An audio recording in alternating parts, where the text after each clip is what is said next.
Ens hem trobat en la situació d'aquest virus que ens està fastidiant un poquet a tots. Vale? Veient un poquet el que ens diuen els viròlegs, pareix que ha vingut dels animals salvatges a l'home per una sèrie de mutacions. Vale? Diuen que del ratpenat, del murciélago al pangolín, i del pangolín, pues això. Com en Xina pues, a vegades fan menjars en animals exòtics, pues, això s'ha transmès el virus a l'home. Se parla molt de la biodiversitat, què vol dir?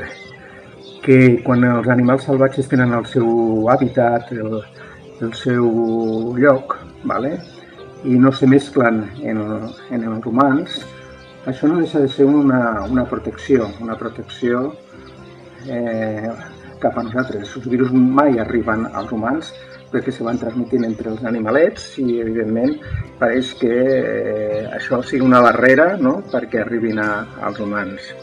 Evidentment, soc psicòleg, no soc ni biòleg ni viròleg, però sí que és important que des de casa fomentem la cura de la naturalesa, cuidar els animals, no trencar hàbitats, si anem a la muntanya respectar, no tirar papers, si anem a la platja o a la mar, respectar també, no embrutar, no tirar desperdicis, bosses de plàstic sobretot, val?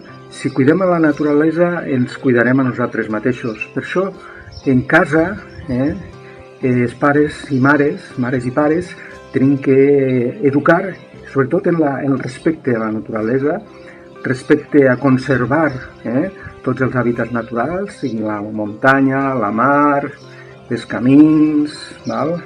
I cuidar sobretot dels animals, els animals salvatges, també els domèstics, però especialment la biodiversitat, no? I no ficar-nos a destrossar aquesta natura que és la que ens ha creat i és la que realment ens pot protegir, val?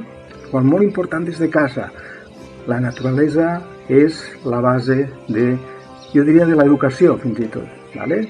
I que este xicotet vídeo o gravació és per que ens donem compte ara en la situació que estem de confinament, desconfinament, però la importància és respectar la naturalesa perquè ella és la millor vacuna que tenim cap al futur i sobretot per la protecció dels nostres fills i filles.